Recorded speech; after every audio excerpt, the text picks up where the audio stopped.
Funding for New Mexico in Focus is provided by viewers like you. This week on New Mexico in Focus, the 2025 legislative session begins. Governor Michelle Lujan Grisham pushes for tougher laws on crime as she enters her last 60-day session at the Roundhouse. We must not let this continue. We need the tools to overcome this challenge. And changing with the seasons. Our Land's Laura Paskus looks back at 8 years of environmental reporting at New Mexico PBS as she prepares to move on. New Mexico in Focus starts now. Thanks for joining us this week. I'm executive producer Jeff Proctor. The 2025 legislative session is off and running in Santa Fe. These last few days serve largely as a feeling out process after the governor's State of the State address. One thing that's clear is our leaders see crime and public safety as a major issue that needs to be addressed now. But once again, after multiple failed proposals last year and a wasted special session in July, there still doesn't seem to be much consensus on how to do so. Here's what Governor Michelle Lujan Grisham had to say about her approach during Tuesday's State of the State. Everyone in this room knows that crime is out of control in New Mexico. And even our public safety professionals agree we're in a state of crisis. Too many of us simply don't feel safe in our communities, and that is absolutely, frankly, completely unacceptable. Money alone is not enough. We need changes to our laws right now to hold repeat violent offenders accountable. Repeat offenders. That's a term the governor and lawmakers have been hollering about for years. And we're going to hear a lot more of it in the next 8 weeks. But maybe more so from Republican legislators than from within the Democratic governor's own party. The GOP's new Senate Minority Leader, Bill Scherer of San Juan County, led the Republican response to Lujan Grisham's address. He and his colleagues focused much of their attention in the same place: crime. She did acknowledge that we have a serious crime problem, but she more focused on behavioral health than on what the real crime was. And so we as Republicans have been talking about real crime solutions for a long time. In fact, during the special session, we actually supported real crime solutions while her own party completely abandoned them. She stated 1/3 of our population have experienced violent crime.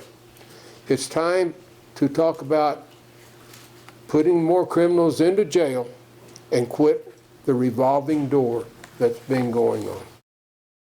So, just like in last summer's failed special session, it seems the governor will have to do more work convincing fellow Dems on how to address what she calls an unacceptable crime crisis.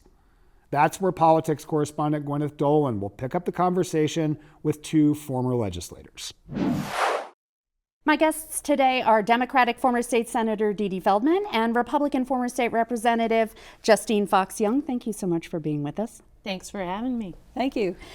Crime was the number 1 focus of the governor's speech on Tuesday. Lujan Grisham came back to some ideas that she had pushed before unsuccessfully. Tougher penalties for convicted felons caught with guns, longer sentences for drug dealers, a reform of New Mexico's criminal competency laws, and she also sprinkled in a little riff about making it easier to keep people in jail before trial.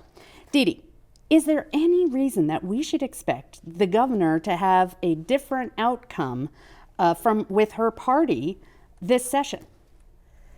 Yes, it looks like there's been some talk between the governor and the Democratic leadership, and they're on the same page in terms of behavioral health funding.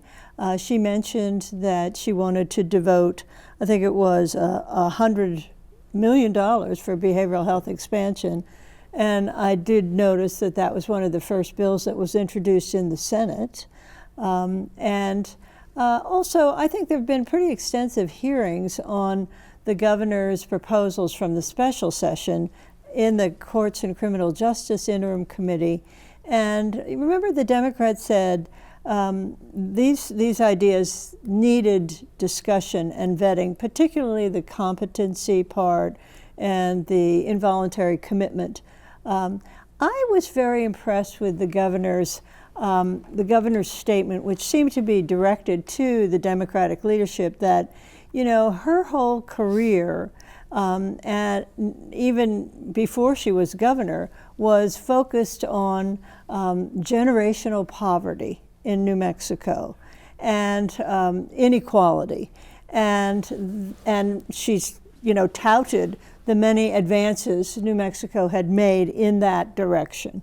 And yet, she said, that very progress is threatened.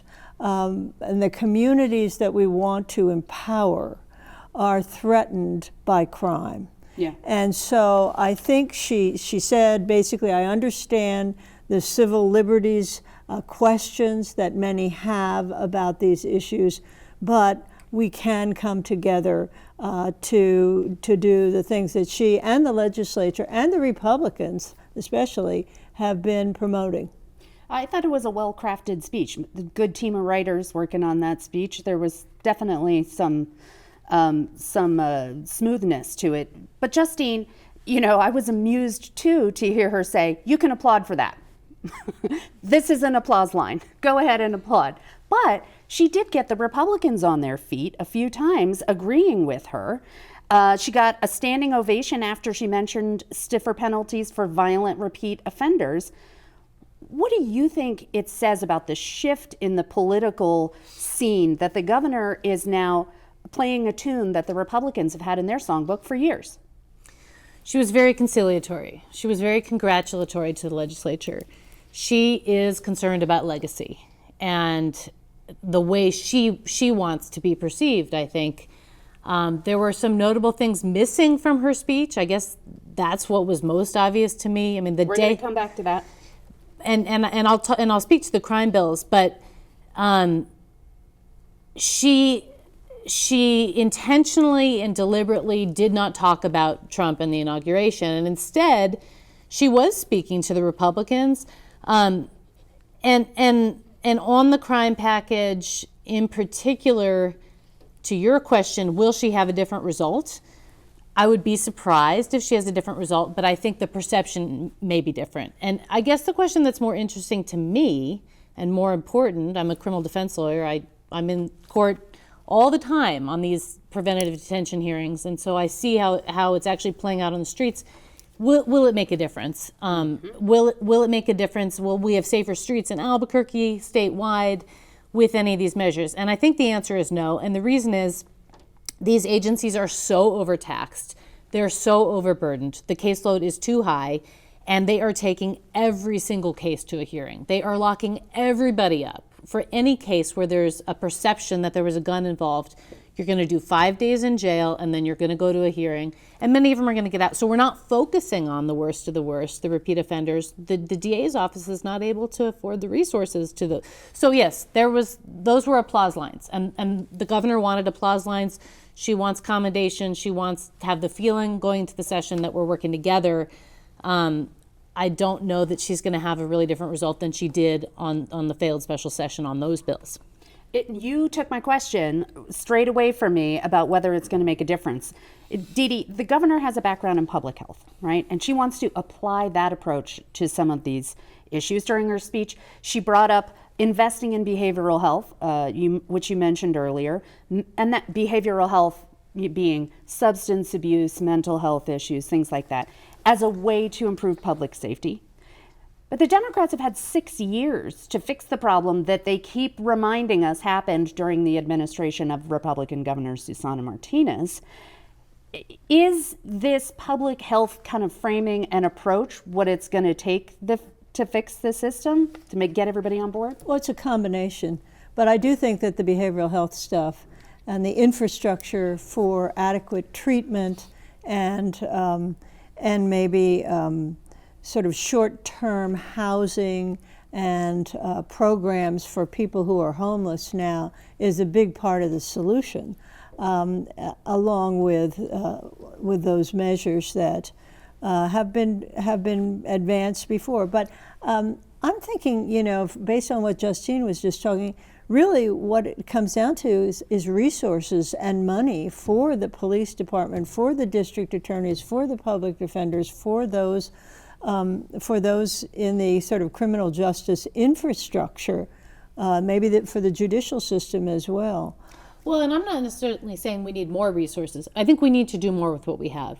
And for instance, this administration has made some progress with the help of advocates and litigators on providing Suboxone and methadone to folks who are incarcerated. That makes a huge difference for people coming out. That makes a huge difference in terms of recidivism. There are a lot of things we can do with the resources we have now if we'll sit down and do it. And that is a public health approach. Those things that you mentioned, Suboxone, needle exchange, that kind of thing. Those are public health measures that have been resisted in the past by Republicans for sort of moral reasons, or that they're enabling criminals and so on. I'm hoping that kind of time is passing, and we recognize that that's really part of the solution. And those you don't get big accolades for those things, but they happen behind the scenes and they make a huge difference. I agree, Dee Dee. You mentioned homelessness, and the governor brought that up, talking about housing and homelessness, which she sort of was weaving in with the approach to public safety. But she didn't talk about, the causes of the housing shortage, right? What do Republicans think about solving some of the barriers for developing more housing now? I don't know what Republicans in the legislature think. I was struck by her references to the need for housing, which I think everybody agrees we have a shortage, and the total failure to talk about Trump's tariffs, the things that are going to further drive up the cost of housing, especially given the trade we do with Mexico. So, I mean, I don't even know where everybody falls on a philosophical spectrum anymore. If Republicans are going to be for tariffs and for driving up these costs, I don't know what the Republicans think, but certainly we need to address the root causes here in Albuquerque, and that comes back to fentanyl, substance abuse, really, really serious pervasive problems that we're seeing that we've got to address in the jails and in prison and on the streets. And I support the governor in those initiatives in trying to develop affordable housing, although I think we do have a really large homeless population here in Albuquerque that does not interested. No, people aren't going to buy into that. And so you can continue to throw money at the problem and you're not going to get anywhere with the big percentage. Which brings us to the governor mentioning, again, her idea of forcing some people to get treatment for substance abuse and mental health issues. She said saving lives and supporting families is clearly warranted in these extreme circumstances where the least restrictive interventions simply don't work. Dee Dee, this has raised Democrats' hackles before, and there are some constitutional issues. Do you think they're going to put up a fight on this again? I think it'll be a sticking point. Yes, I think it'll be a sticking point. I think the rest of the program is a go, frankly, but that one, and maybe even competency, has a shot of being reformed. But that one in particular, I think, is going to be very difficult. I mean, there are other approaches besides involuntary commitment, which is what this is. There has been a lot of talk recently about developing a Medicaid waiver for homeless people who are also mentally ill, of the type of the DD waiver, so that federal funds could be used to create some kind of intermediary housing with intensive case management. That was not mentioned in the speech. That's, I know, an idea that's being talked about a lot now in the legislature as well as amongst the advocates. So I think that might be something that we'll hear more about. Now, Justine, you mentioned that there are going to be people on the street who are just not interested in treatment. They're not interested in taking medications for mental health. They're not interested in dealing with it. It's thorny because we've got this really resistant problem, but there are civil rights issues in locking people up. There are, and while many advocates may really wish that we could get people the treatment that they feel they need, there are a lot of people, and I have clients who are resistant to it, and it's just a no-go. But I think there is a large segment of the population, people who are newly on the streets, people who are just barely hanging on, who do need help. And I think there are other ways to address that: job growth, improving the economy, cleaning up the streets in terms of making them safer. I mean, you can't drive down First just north of I-40 anymore at noon to go to a business, because you can't get past the encampments, and there are people with weapons in the streets.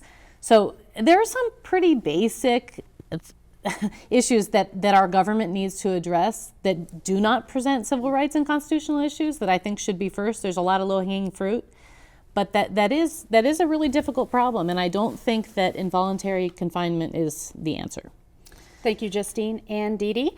And now we are going to turn to the Capitol. Had a chance to catch up with several lawmakers after the governor's State of the State speech to ask about some of these big issues, including public safety. After that, we'll be right back here to talk about some of the non-crime issues that lawmakers will tackle. Senator, the governor is definitely to the right of a lot of members of her own party on crime. Republicans have been much bigger supporters of some of these ideas that she's been talking about, carrying some of her bills during her ideas during the failed special session. So where is the light between you and the governor and the ideas she laid out today? Where are the big differences between the way you want to approach crime and the way the governor does? Well, we think crime ought to be more of a sure deal. When you do a crime, you got a sure punishment. That's why they don't want to end up in federal court. Federal courts have surety on their process. The governor still hasn't come out with that. She hasn't come out with the idea that if you do a crime, you have to spend the time. Mm-hmm. To me, that's the big deal. She's still saying, we can put them in behavioral health, we can cure them. Now, put it in local control, maybe so, but we're still lacking the providers, the social workers, the psychiatrists. That's the hiccup that I see. Now, you mentioned poverty, and you said it's gone down. The governor said today it's gone down, but it's still high. And none of the things that we have done have eliminated it completely. What proposals are you and your colleagues going to support to improve the pocketbook situation of low-income New Mexicans? She proposed giving them free income tax. Taking the income tax burden completely off of them is what she proposed, especially those with kids. Right now, we got 50% of the tax earners in our state that don't pay income tax. We got child credits, tax credits, and different things right now. So when you say what's the cure to poverty, now there's a little question, isn't it? How do you incentivize someone to go to work? That's what the real question is. You'll never get rid of poverty if they live on the subsidies that government gives, because what happens is there's a cliff, and you start making money, you run up to that cliff, you lose more in benefits than what you can make in dollars. So several years ago, I ran a bill that says we're going to let you move over that area for 3 years. You just keep earning as much as you can, and in 3 years, we'll hope that you got a high enough income you won't need those subsidies. And that bill didn't go. Why wouldn't we want people to move above poverty? So is there a specific anti-poverty measure you're supporting this session? There's not. I don't have one this session. We need to create businesses. Anti-poverty is literally a businessman hiring someone in the need. We've got all kind of jobs out there. We've got 10 jobs for every 7 people looking. So why don't we have more people employed? Why don't we have more business in the state? What is it in our business culture that people don't want to move into New Mexico? You tell me. Well, I think it is business needs surety. She made a statement about a big data center. She talked about how we could get all these clean jobs. We don't have the transmission line to get the electricity to them. We can build the generation quicker than we can build the transmission. The one SunZia transmission line took 17 years to permit. You've got to figure that piece out. This world is going to turn to electricity. I don't care what my like or dislike about EVs, the world is going to move to electricity. And we've got to figure out how to get electricity from where it's produced to where it's sold. And right now, it's a certificate of necessity at the PRC is a hiccup in that, because they will not let you bill for more than the demand that you have looked at for.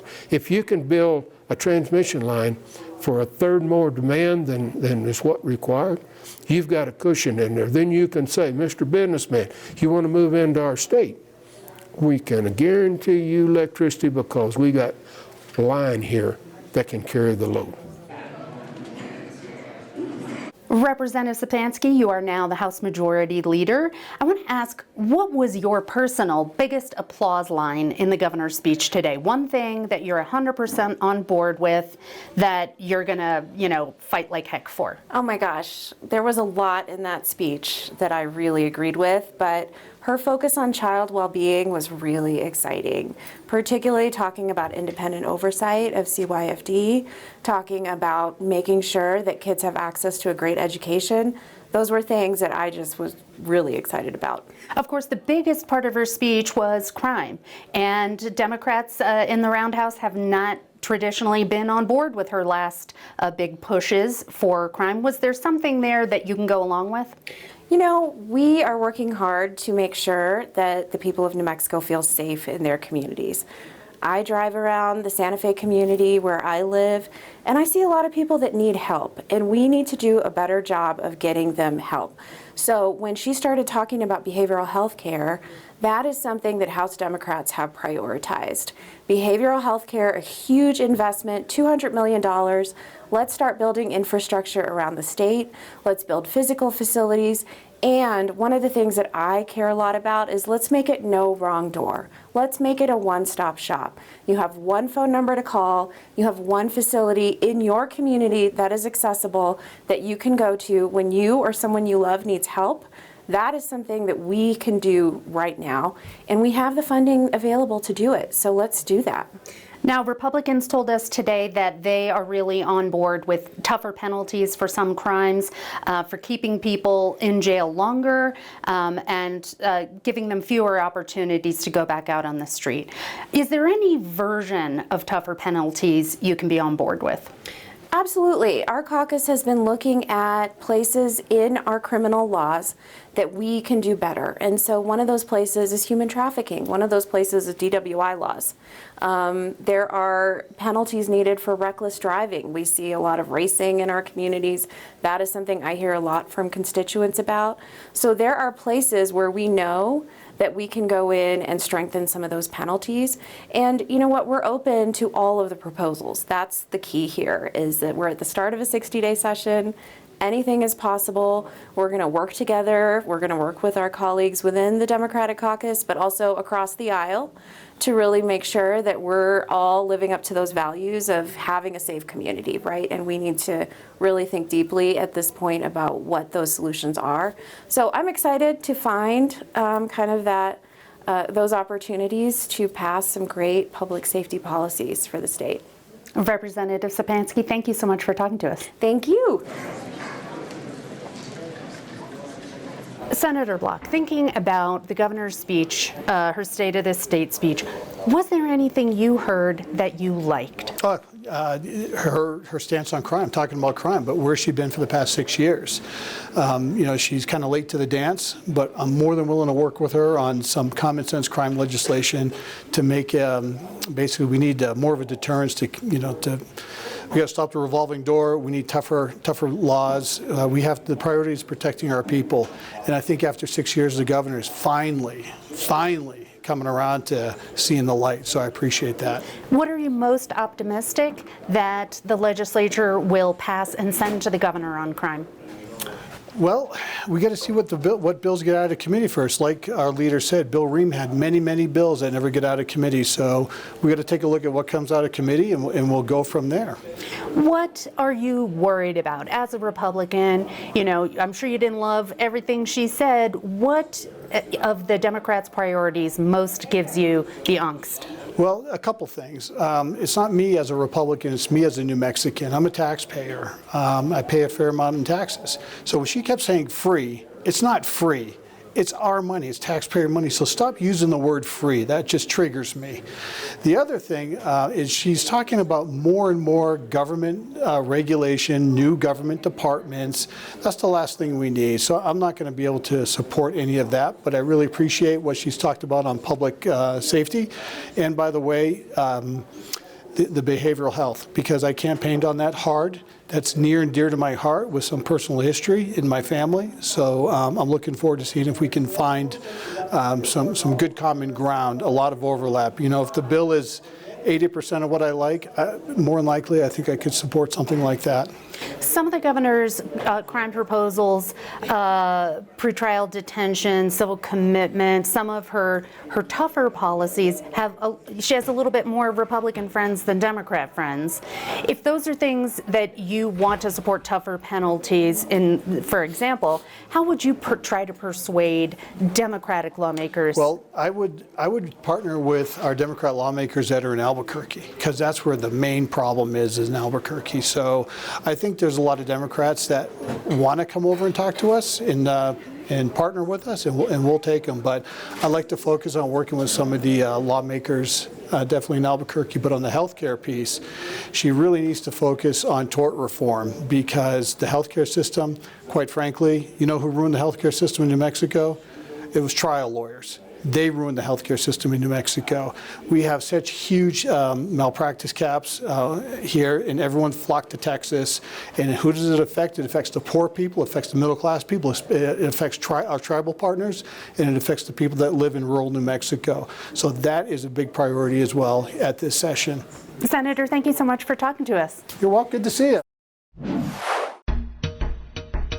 Even when I was like really mad about something, like for example, the military's contamination of groundwater in our state with PFAS, or rampant oil and gas development, I like to think that that was coming from a place of deep gratitude and deep love for New Mexico and the communities here and the landscapes here. Dee Dee, Justine, thank you for sticking with us. Let's talk about what's going to be another record-breaking budget. From the top of the governor's address, she talked about the state's record oil and gas revenues. Last month, she proposed a 7% bump in the budget to $10.9 billion. A question for you both. What are some of the things that you heard her mention spending money on with some of that bump from oil and gas that caught your eye? What were some of the things that interested you? Dee Dee? Well, there are a couple of new funds that were of interest. One was to create a new insurance program and fund for people that were victims of disasters.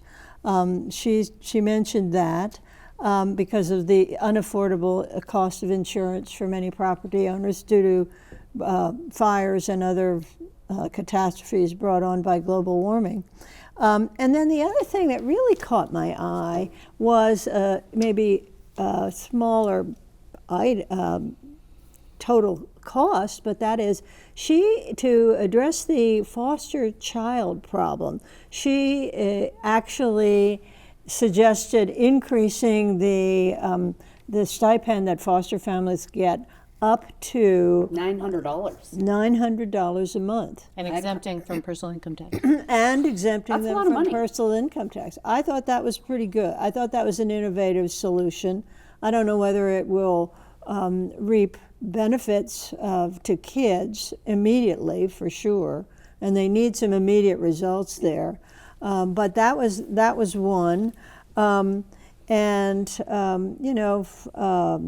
Also another one that was not really major, but was important, was $50 million for the Indian Education Fund, which I think was something that Native Americans have been pushing for a number of years. It hasn't happened quite yet, but 200 million, also 200 million for child care. I forgot about that. That was the other big one that she had mentioned too. The constitutional right to child care. Yeah, I mean, that's where I'd start. First of all, as a general principle of budgeting, you don't take non-recurring windfalls and put them into a recurring budget. And we make the same mistake, we as a state, over and over, and it creates real problems down the road. This governor who's talking about the green economy we're moving towards is taking the spoils from oil and gas and dumping them into recurring budgets, and it doesn't work.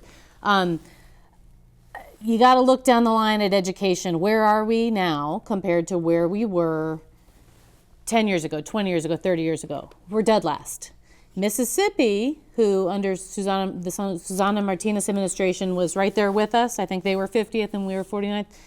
They now, according to national rankings, are somewhere in the middle, maybe 30th, having taken the same literacy initiatives and fourth grade reading, bringing back phonics, on the ground, direct intervention with students that Susana Martinez pushed for and implemented it. And you can read the numbers differently, maybe they're not performing as well in other aspects, but I think there's no question we have thrown a ton of money at pre-K all the way through high school education, and we have not gotten results. And so I look at these big numbers and say, at the end of the day, we're doing the same thing over and over again, and we are dead last.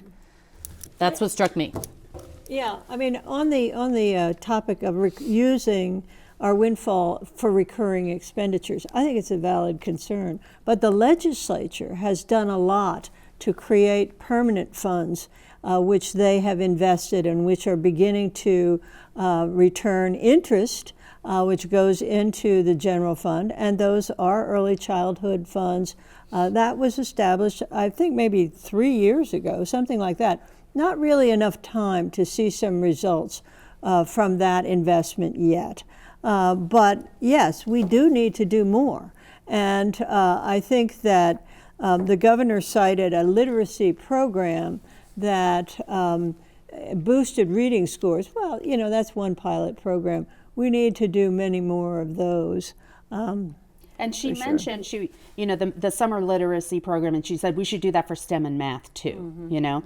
But I want to you talking about oil and gas and the governor's sort of climate change agenda, and this is a real tense point, right? Thank you so much for all this money. Now, here's what I want to do with it, which is the opposite of what you guys have in mind. For years, this has been a tension here. Dee Dee, with so much of her focus here on crime, did the governor kind of just push some of that climate stuff aside? No, she actually made a big statement that she wanted to get to net zero, make New Mexico a net zero state, by 2050. And that got a lot of applause. That got a lot of attention and applause. I was surprised at that, frankly. But she said nothing about the country's withdrawal from the climate accords. She said nothing about what's happening big picture. Well, that's beyond her control. But this is within her control. Some of these policies and investments are within her control. And I think that she has been a leader in that field. She introduced people that were sort of fixing the oil and gas problems that have been created in terms of methane emissions. I think and these the water remediation. And that's right. And she introduced a couple of individuals that were doing this, as well as wind energy workers. There was that whole group of young people of color working in the industry. I thought that was pretty strategic with the progressives, and I thought that was artfully done to try to bring folks around, the environmentalists around on those proposals. I think she's put a lot of thought into that. Yeah. Justine, you mentioned education earlier. We talked about a few of the things she did. One of the real sticking points is that 180-day school requirement, and there was not enthusiasm for that on the Republican side of the House floor. Yeah, the rural communities in particular are opposed, and I just think that's a non-starter. But, then people say, everybody else puts kids in school for 180 days a year. Why is this so hard? It's hard coming from Santa Fe. And you're not going to interfere with the way it's not going to go anywhere. And she's had resistance. School board. Yeah, that's part of the issue, the tension between the state and the local school boards. Although I did notice that in the Republican news conference, they were calling for a statewide school board. And that's something we had before, and it didn't really work very well. Well, and Gary Johnson said everybody's finger pointing, right? Yeah. And that was the big reform. We're going to have accountability, and we're going to eliminate that. Yeah, it's funny how we come back around. Also, at the center of the speech was increasing funding for Children, Youth, and Families Department. She proposed a partnership with an independent outside expert in child welfare and foster care to evaluate CYFD, as well as an independent child protection authority appointed by her office and the Roundhouse. For years, we have seen lawmakers try to pass legislation that would create some sort of office of the child advocate to provide legal oversight for CYFD. But Dee Dee, how does the governor's proposal, how is that different from what people have talked about before? Well, this is the first time that she's really promoted it herself. The legislature has, and now a court, a arbitration has said that there ought to be an ombudsman at the very minimum to take care of some of these really horrific cases. To hear complaints from people. And Yeah, I think that there has been a proposal in the past that there be someone from the Attorney General's office that would oversee the CYFD. She's now proposing an outside expert and somebody that would report every 6 months to both the legislature and the executive. Well, I think that's sort of a concession on her part, and admitting that there are real heavy problems there. But one wonders if she knew in advance about this decision, which came out the same day as the opening speech, that really scored CYFD in the case, the ongoing case. Yeah, we saw that report come out that kind of confirmed a lot of what people have been saying about the failures at CYFD. Oh, absolutely. Justine, do you think that this independent, monitor idea is going to go places? Is that a good idea? I don't know, and I hate to criticize it without having a better solution. I mean, it's such a difficult, intransigent problem.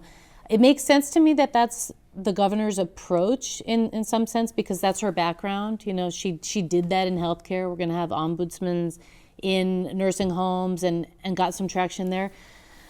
I don't think we should throw a whole bunch of money at the problem and say we've done something, but I think if having expertise, having more sunshine and transparency can't hurt, and I hope that we make some progress, because it's a really serious problem, and a lot of kids' lives are being very negatively impacted. One of the things that she said was she was pulling out one of the programs from CYFD and pushing it over to DOH, which I think is I think it's the CARA program for addicted babies.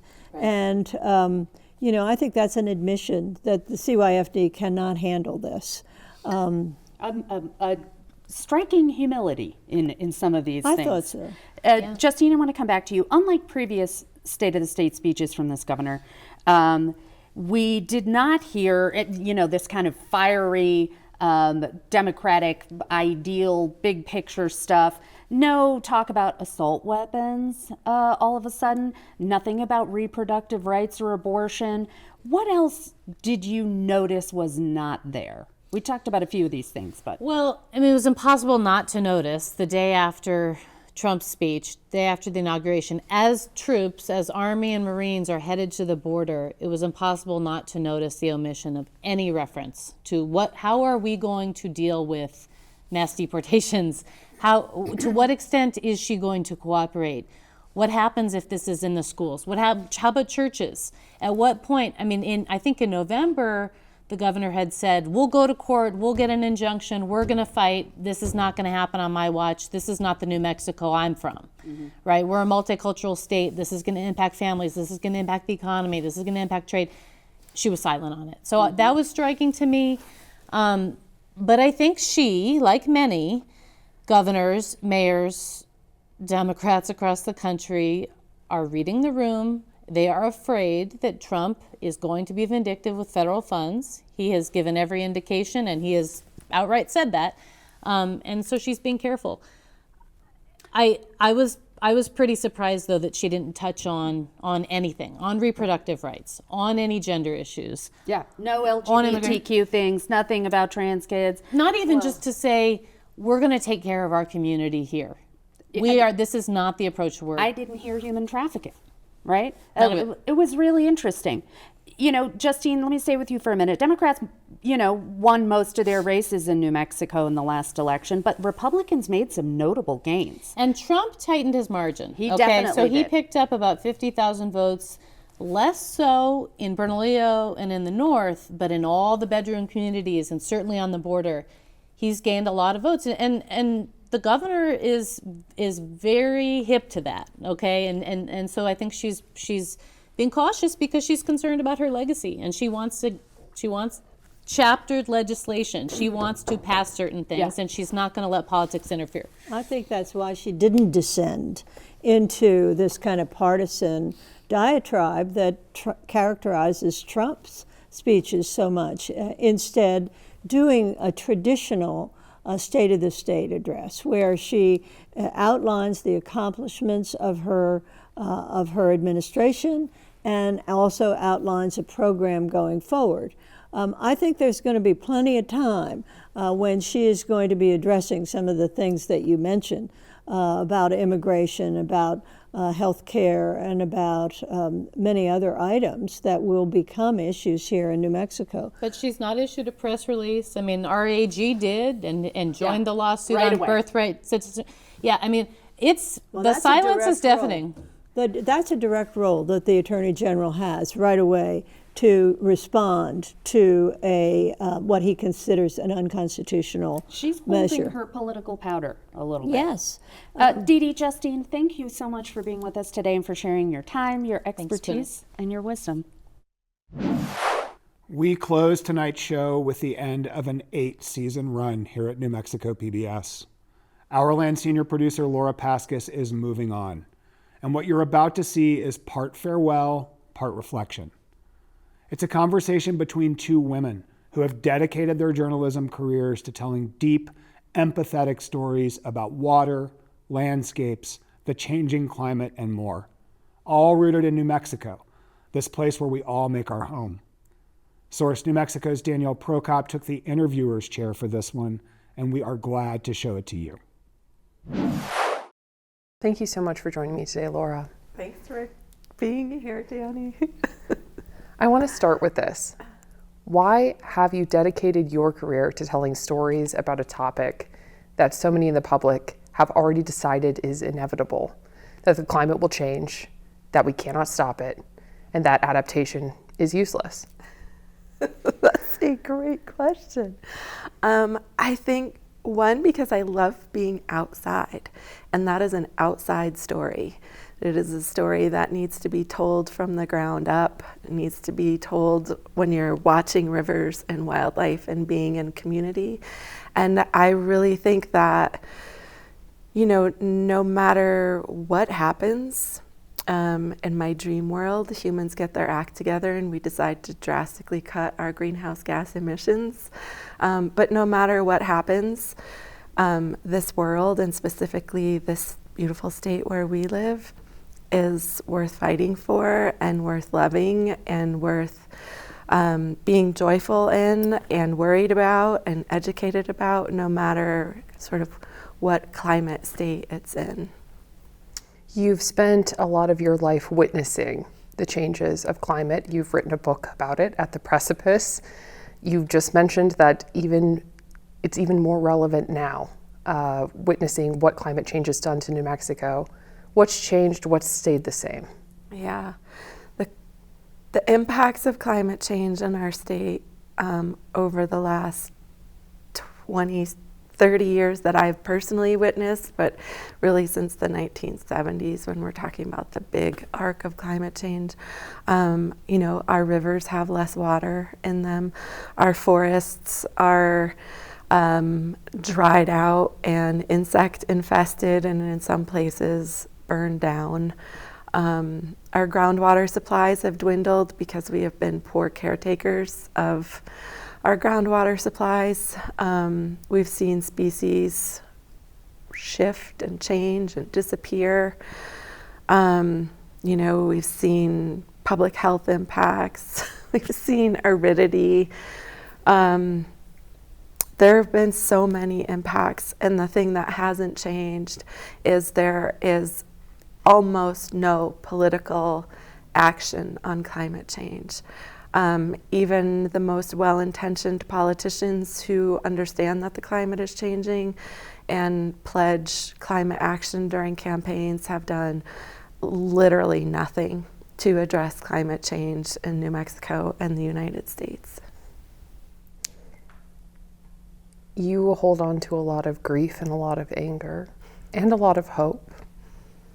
There's a mental health aspect to climate coverage that isn't very well respected, maybe in the journalism industry, maybe isn't very well respected in our society as something to hold on to. A lot of our focus is on growth, on eternal youth, on consumption, not on witnessing, listening, crying. What advice do you have about grief and anger? Yeah, so I think as a reporter, but also just like as a person, as a mother, as a friend, as a community member, grief is a part of our full spectrum of daily emotions. And the more we embrace grief over what we've done to our planet and our landscapes and the wildlife species we share this planet with and to one another, the more we can actually come to terms with being better humans, being more respectful people and members of the community, including how we treat the more than human community. And I think there have been times in my career as a reporter where probably early on I was really hesitant to be honest about the emotions I was having over things like covering the Rio Grande drying or witnessing forest changes or even witnessing the ways that we treat one another as humans.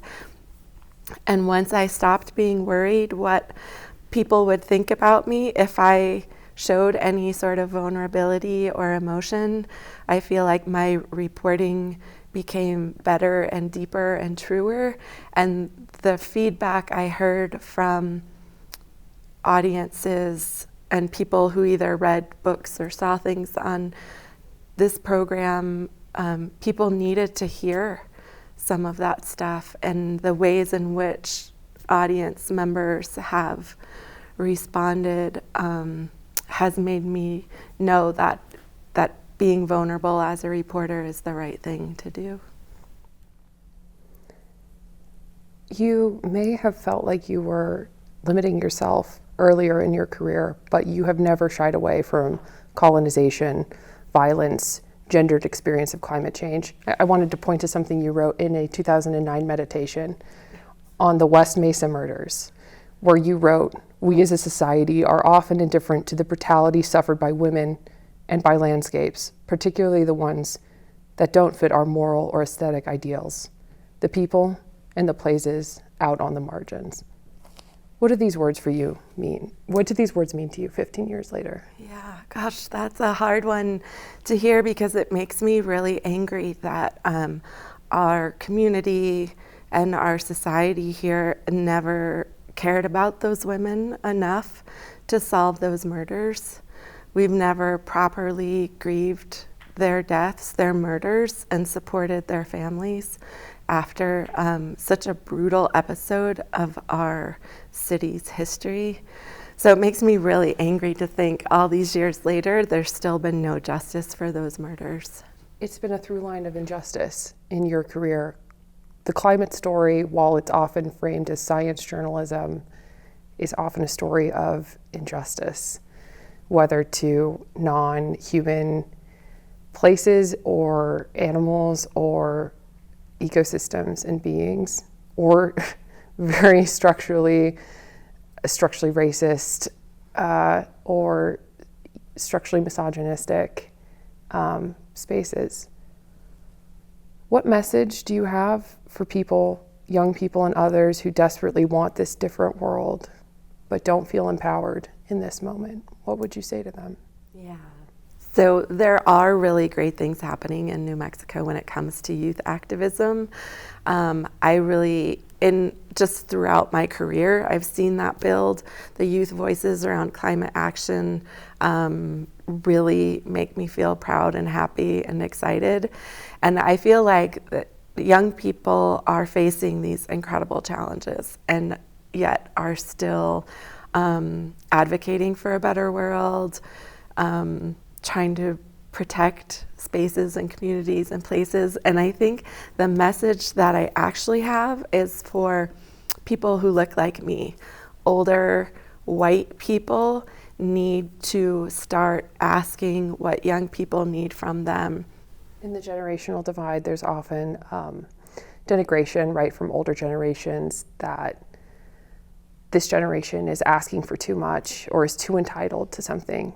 What do older generations owe young people when it comes to the climate? Yeah, I mean, older generations, we have taken the very best that this beautiful planet had to offer and did not caretake it and did not show landscapes in the more than human world and future generations compassion and grace and joyfulness. And so, yeah, I mean, as good as your intentions might be, I think my intentions have been really good over my 50 years, but I know that I have been a part of the taking. And we owe young people and the planet and the more than human world, we owe them everything. I want you to ask in this moment of reflection that we have, what was the theme? What did it end up always being about in the end? That's a good question. I think even when I was really mad about something, like, for example, the military's contamination of groundwater in our state with PFAS, or rampant oil and gas development, even when I was really mad about something or shocked and enraged, I like to think that that was coming from a place of deep gratitude and deep love for New Mexico and the communities here and the landscapes here. This is not where I was born. This is my chosen home. And I love New Mexico, and I feel a great deal of responsibility to New Mexico. So I think I like to imagine that all of my reporting has come from a place of love and gratitude. You just did a series that was basically a series of love letters to an adapting climate, featuring a lot of people doing amazing work in this space. What were some of the lessons that you would want people to take away in engendering their own love? Yeah, I know I keep repeating this, but it had a huge impact on me. Paula Garcia with the New Mexico Acequia Association opened the 2022 Congreso. This is after the Hermit's Peak Calf Canyon fire. This is when, the forests have utterly changed. People's lives have been changed and destroyed, and there was so much confusion and anger and worry and anxiety. And Paula opened that Congreso saying, the mountains have changed, but these are still our beloved landscapes. And I think that lesson applies to everyone, everywhere. The climate is changing, the impacts are rampant. There's a lot of things to be concerned about, but this is our place. We love it. We care for it. And I think that is something that's had a huge impact on me personally, hearing her and seeing the work that she does every day. I want to end here with some words of Mary Oliver from her poem, Don't Hesitate. We are not wise, we are not often kind, and much can never be redeemed. Still, life has some possibility left. Perhaps this is a way of fighting back that sometimes something happens better than all the riches or the power in the world. I want to ask, what's next for you? What whole joys are you looking forward to? Well, I love Mary Oliver, so thanks for reading that. I have some writing projects that I'm really excited to get back to. I've loved working in television. This program has been a gift. And there are certainly lots of things that we can do with video and especially drone footage and really bringing audiences to places. But for me personally, I am very excited to be out in the world again with a notebook and a pen instead of cameras and lights, and sort of getting back to the intimacy of writing and reporting in the way that I have traditionally done my reporting outside of TV. So I have a lot of projects that I'm super excited about. Thank you, Laura. Thank you, Danny. I'm so proud of the work that you're doing and so thankful for your voice and your presence in our state. So thanks. Thanks to Danielle Prokop and to Laura Paskus for all of it. And thanks to everyone else who contributed to the show. Thank you for watching. We'll see you next week.